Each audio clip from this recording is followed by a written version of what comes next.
नमस्कार। आज हम एक खास सफर पर हैं। हम गोता लगा रहे हैं प्राचीन संस्कृत ग्रंथ अमरकोश के एक विशेष खंड में, वारिवर्ग। जी, ये ग्रंथ पंडितवर श्रीमद अमर सिंह की रचना है और इसका ये वारी वर्ग मतलब जल वर्ग हमें दिखाता है कि पानी और उससे जुड़ी दुनिया को प्राचीन भारत कैसे देखता था, कैसे समझता था। हाँ, और ये सिर्फ कोई सूखी लिस्ट नहीं है शब्दों की। बिल्कुल नहीं, ये उस युग का एक तरह से आईना है। पानी जो मतलब जीवन का आधार है, उसे कितनी बारीकी से देखा, समझा, महसूस किया गया, ये हमें इन शब्दों से पता चलता है। सही कहा। तो हमारा मकसद आज यही है कि हम देखें कि पानी, समुद्र, नदियां, झीलें, फिर उनमें रहने वाले जीव, पौधे, इन सब के लिए संस्कृत में कितने विविध, कितने सूक्ष्म शब्द थे।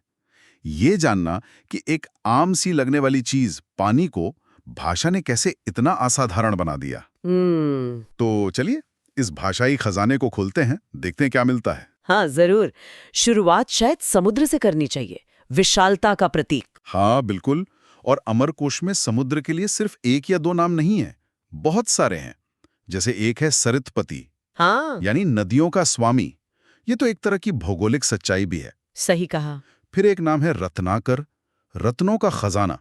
और सागर तो है ही, जो हम आज भी इस्तेमाल करते हैं। ये नाम सिर्फ मतलब पर्यायवाची जैसे नहीं लगते हैं ना, इनमें कुछ और भी है। बिल्कुल नहीं। देखिए, सरितपति ये दिखाता है कि उनका एक नजरिया था, एक व्यवस्था थी कि नदियां अंत में समुद्र में मिलती हैं। और रत्नाकर ये सिर्फ कोई काव्यात्मक कल्पना नहीं है। अच्छा। हाँ, ये समुद्र मंथन जैसी पौराणिक कथाओं से भी जुड़ता है और समुद्र से मिलने वाली असली दौलत, मोती, मूंगे, व्यापार, उन सब की तरफ इशारा करता है। तो ये नाम बताते हैं कि समुद्र सिर्फ पानी का ढेर नहीं था, वो शक्ति, रहस्य, समृद्धि, इन सब का स्रोत माना जाता था।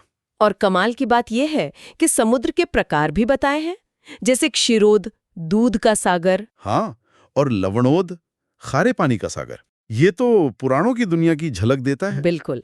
ये वर्गीकरण दिखाता है कि उनकी दुनिया की समझ में मिथक और असलियत कैसे मिले जुले थे। सही है। अच्छा, समुद्र की विशालता से हटकर अब आते हैं रोजमर्रा के पानी पर। यहां भी शब्दों की कोई कमी नहीं है। नहीं, बिल्कुल नहीं। एक खास शब्द है आपह। ये हमेशा स्त्रीलिंग और बहुवचन में ही आता है। जी, व्याकरण की दृष्टि से ये महत्वपूर्ण है। और कुछ शब्द तो इतने खूबसूरत हैं, जैसे अमृतम, पानी को अमृत माना। हाँ, जीवनम, मतलब जीवन ही पानी है। और एक मेरा पसंदीदा है मेघ पुष्पम। मेघ पुष्पम, बादल का फूल। हाँ, क्या बात है। देखिए, आपह का बहुवचन में होना शायद ये पानी की सर्वव्यापकता, उसके अनगिनत रूपों को दिखाता है। हो सकता है। और अमृतम या जीवनम जैसे शब्द ये पानी के महत्व को कितना ऊपर उठाते हैं। ये सिर्फ प्यास बुझाने की चीज नहीं, ये जीवन देने वाली शक्ति है, पवित्र है। और मेघ पुष्पम जैसी उपमा, ये तो भाषा का काव्यात्मक सौंदर्य है, प्रकृति से कितना गहरा लगाव था ये दिखाता है। पानी को सिर्फ जरूरत की नजर से नहीं, सुंदरता की नजर से भी देखा गया। बिल्कुल। अच्छा, पानी सिर्फ ठहरावा तो नहीं होता, उसमें हलचल होती है। लहरें, भंवर, बूंदें, क्या इनके लिए भी भाषा में ऐसी ही बारीकियां हैं? हाँ हाँ, बिल्कुल है। जैसे छोटी लहर के लिए वीची शब्द है। वीची। और अगर लहरें बड़ी हों, उथल पुथल मचाने वाली, तो उनके लिए उल्लोलाह या कल्लोलाह शब्द है। कल्लोल, ये शब्द तो आज भी सुनने में आता है कभी कभी। हाँ, आता है। और पानी का जो चक्कर होता है, भंवर, उसे आवर्तः कहा गया है। आवर्तः। और सुनिए, पानी की छोटी छोटी बूंदों के लिए भी शब्द हैं, प्रशंति, बिंदु। और इनमें भी पुल्लिंग और स्त्रीलिंग भेद। क्या पानी की बूंदों में भी लिंग भेद? हाँ, पृषतः पुल्लिंग है और विप्रुषः स्त्रीलिंग। ये तो कमाल की बारीकी है ना? जी। ये दिखाता है कि उनका अवलोकन, उनकी नजर कितनी पैनी थी। भाषा सिर्फ मोटी मोटी चीजों को नहीं पकड़ रही थी, वो चीजों के छोटे से छोटे पहलू, उनकी प्रकृति, उनका व्यवहार, सब देख रही थी। लहरों के साइज से लेकर बूंदों की प्रकृति तक हर चीज का नामकरण था जी। ये दुनिया को समझने का, उसे व्यवस्थित करने का एक तरीका था। सही कहा। अच्छा, पानी है जो किनारे भी होंगे, नदी हो या तालाब। हाँ। किनारों के लिए कुलम, तटम, तीरम, ये सब शब्द मिलते हैं। हाँ, कई शब्द हैं। और पानी से घिरी हुई जमीन मतलब द्वीप, उसके लिए द्वीपः या अंतरीपम। जी। और पानी के बीच में जो रेत का किनारा सा उभर आता है, हाँ जिसे हम शायद आज टापू कह दें, बिल्कुल। उसके लिए पुलिनम या सैंकतम शब्द है। सैकतम मतलब रेतीला। कितने सटीक शब्द है। हाँ, हाँ। और कीचड़ के लिए भी देखिए पंक है, कर्दम है। हो सकता है ये अलग अलग तरह के कीचड़ हो, गाढ़ेपन में फर्क हो। सोचिए ये भौगोलिक शब्द कितने जरूरी रहे होंगे। कहाँ रहना है, कहाँ खेती करनी है, नाव कहाँ लगानी है, ये सारी जानकारी शायद इन शब्दों में ही छिपी हो। निश्चित रूप से ये शब्द सिर्फ भूगोल नहीं बता रहे, ये उस समाज की जीवन शैली, उनकी ज़रूरतें और अपने पर्यावरण के साथ उनका जो एक सक्रिय रिश्ता था उसे दिखा रहे हैं। पानी और जमीन जहां मिलते हैं, उन जगहों का इतना विस्तार से नामकरण, ये एक विकसित समझ का सबूत है। और जहाँ पानी है वहाँ उस पर यात्रा भी होगी, तो नाव और नौकायन से जुड़े शब्द भी अमरकोश में होने चाहिए। हाँ है, बिल्कुल है। नाव के लिए नौह है, तरणिया है। तरणीय, और छोटी नाव या बेड़ा हो तो उडुपम या प्लवह। प्लवः। और बात सिर्फ नाव तक नहीं रुकती, उससे जुड़े जो लोग हैं, जो व्यवसाय हैं, उनके लिए भी खास शब्द है। जैसे सायांत्रिकः। सायांत्रिकः। हाँ, यानी समुद्री व्यापारी। फिर कर्णधारः या नाविकः है, मतलब नाव चलाने वाले, मल्लाह। अच्छा। और तो और नाव के हिस्सों के नाम भी दिए गए हैं। अरित्रम यानी पतवार, कूपकः शायद मस्तूल के लिए रहा होगा। कमाल है। और नदी पार करने का जो शुल्क या किराया होता था, उसके लिए आत्रह शब्द है। आत्रा। हाँ, ये दिखाता है कि ये सब कितनी व्यवस्थित गतिविधियां थीं। इसका मतलब तो ये हुआ कि जल परिवहन और व्यापार उस वक्त काफी उन्नत रहे होंगे। इन शब्दों की संख्या और उनकी विशिष्टता देखकर तो यही लगता है। अलग अलग भूमिकाएं साफ है। व्यापारी, नाविक, मल्लाह, नाव के तकनीकी हिस्सों के नाम पता हैं। ये सब एक ऐसे समाज की तरफ इशारा करता है जो समुद्र और नदी के रास्तों का नियमित रूप से और कुशलता से इस्तेमाल करता था। ये सिर्फ घूमना फिरना नहीं था, ये अर्थव्यवस्था का एक जरूरी हिस्सा रहा होगा। जरूर। अच्छा, पानी की गुणवत्ता भी बहुत मायने रखती है। पीने का पानी है या नहीं, तो क्या साफ पानी और गंदे पानी में फर्क करने के लिए भी शब्द थे? बिल्कुल थे। साफ, एकदम पारदर्शी पानी के लिए अच्छा शब्द है। अच्छा। और अगर पानी गंदला है, मैला है, तो कलुषः या आविलः जैसे शब्द हैं। कलुषः, आविलः। इसी तरह पानी की गहराई बताने के लिए भी शब्द है। गंभीरम मतलब गहरा। और उथले के लिए? उथले के लिए उत्तानम। हाँ। और अगर गहराई बहुत ज्यादा हो, अथाह, तो अगाधम या अतल स्पर्शम जैसे शब्द इस्तेमाल हुए हैं। अतल स्पर्शम, यानी जिसका तल स्पर्श ना किया जा सके। हाँ, ये अंतर तो रोजमर्रा की जिंदगी के लिए बहुत ही जरूरी रहे होंगे। पानी पीने लायक है या नहीं, नाव कहाँ तक जा सकती है। सही बात है। ये शब्द दिखाते हैं कि भाषा असल जिंदगी की जरूरतों से कितनी गहराई से जुड़ी हुई थी। पानी की क्वालिटी और गहराई जानना तो जीवन और सुरक्षा के लिए मौलिक था। अब बात करते हैं पानी में रहने वाले जीवों की। सबसे पहले तो मछलियां ही आती हैं दिमाग में। मछुआरों के लिए कैवर्तः, दाशाह, धीवराह जैसे शब्द मिलते हैं। हाँ, कई शब्द हैं। और मछली पकड़ने के जो उपकरण होते हैं उनके भी नाम हैं, जैसे जाल। हाँ, जाल के लिए जालम और कांटे के लिए बडिशम। बड्डशम। और ये शब्दावली बताती है कि मछली पकड़ना सिर्फ कोई शौकिया काम नहीं था, ये आजीविका का एक मुख्य साधन था। उपकरणों के भी खास नाम हैं, जैसे मछली रखने की टोकरी के लिए मत्स्यधानी या कुएनी। ये सब दिखाता है कि ये एक स्थापित पेशा था जिसकी अपनी तकनीकें थीं, अपने औजार थे। और मछलियों के नाम, यहाँ तो सच में कमाल की विविधता है। हाँ, बहुत सारे नाम हैं। आम मछली के लिए मत्स्य, मीना जैसे शब्द तो हैं ही, लेकिन खास किस्म की मछलियों के भी नाम दिए हैं। जैसे रोहितः, ये तो आज की रोहू मछली लगती है। बिल्कुल। और मदगुरह, मांगुर। हाँ मांगुर। शालह यानी सोल मछली।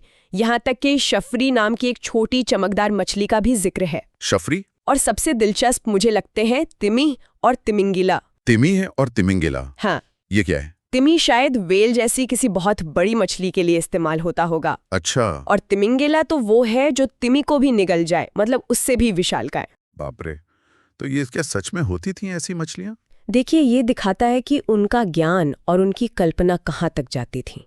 वो सिर्फ अपने आसपास की आम मछलियों को ही नहीं जानते थे, बल्कि समुद्र की गहराइयों में छिपे विशाल और शायद कुछ पौराणिक जीवों की भी कल्पना करते थे। तो ये सिर्फ जीव विज्ञान नहीं है, इसमें मिथक और कल्पना का भी पुट है। हाँ, प्राचीन ज्ञान अक्सर ऐसा ही होता है।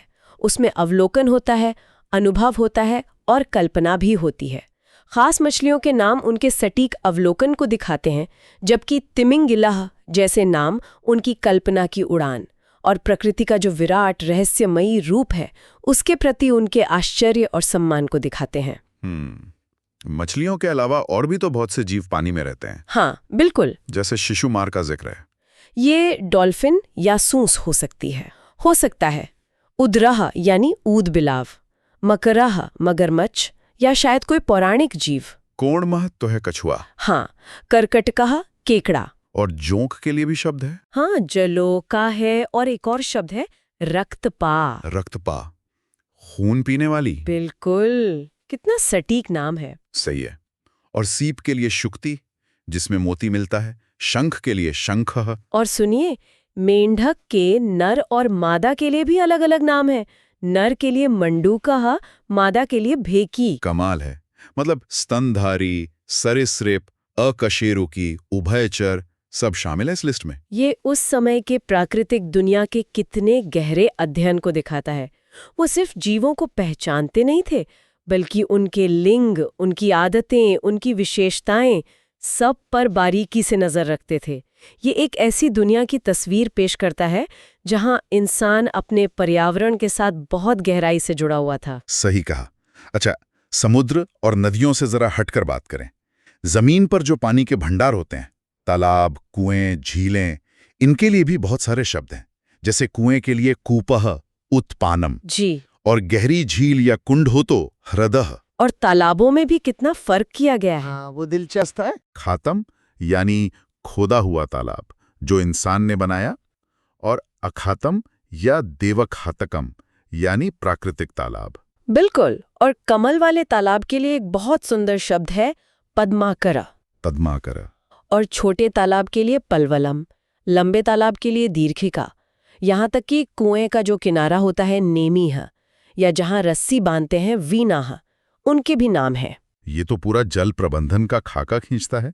पीने के पानी के स्रोत, सिंचाई के साधन, प्राकृतिक जलाशय, मानव निर्मित, सबका अपना नाम, अपना महत्व। सही कहा। और पद्माकर जैसा शब्द सिर्फ जलाशय का प्रकार नहीं बताता, ये उस संस्कृति की जो सौंदर्य दृष्टि थी उसे भी दिखाता है, जहाँ प्रकृति और इंसान की कारीगरी मिलकर कुछ सुंदर बनाते थे। ये शब्द दिखाते हैं कि पानी का प्रबंधन उनके जीवन और समाज के लिए कितना अहम था। और अब आते हैं नदियों पर।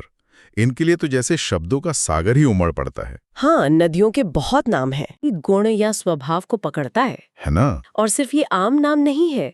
जो हमारी जानी मानी नदियां हैं, उनके नाम और उनके साथ जुड़े विशेषण वो भी बहुत महत्वपूर्ण है। हाँ, जैसे गंगा के लिए विष्णुपदी, भागीरथी, त्रिपथगा। यमुना के लिए कालिंदी, सूर्यतनया, नर्मदा के लिए रेवा, मैकल कन्याका। ये नाम सिर्फ पहचान नहीं है, ये उन नदियों का जो पौराणिक, धार्मिक और सांस्कृतिक महत्व है उसको स्थापित करते हैं। सतलुज का प्राचीन नाम शतद्रुह, व्यास का विपाशा, सोन नदी का शोणा, चिनाब का चंद्रभागा, कावेरी, कई मुख्य नदियों के नाम यहाँ मिलते हैं जी। और यहाँ तक कि कृत्रिम नहर के लिए भी शब्द है कुल्या। हाँ, कुल्या। और जहाँ नदियाँ मिलती हैं, संगम, उसके लिए संवेदः। ये सब दिखाता है कि नदियां सिर्फ पानी का स्रोत नहीं थीं, वो सभ्यता की जीवन रेखा थी। उनका बहना, उनका मिलना, उनके किनारे, सब कुछ महत्वपूर्ण था। और उनके जो पौराणिक नाम हैं, वो उन्हें देवी देवताओं से जोड़ते हैं। ये उनके प्रति गहरे सम्मान और श्रद्धा को दिखाता है। और कुल्या शब्द का होना बताता है कि वो इंजीनियरिंग और जल प्रबंधन में भी कुशल थे। सही बात है। पानी की बात हो और उसमें खिलने वाले फूलों की ना हो, खासकर कमल की, ये कैसे हो सकता है? हाँ, कमल और लिली के लिए भी बहुत शब्द हैं। जैसे रात में खिलने वाली सफेद लिली के लिए कुमुदम या कैरवम। जी, कुमुद।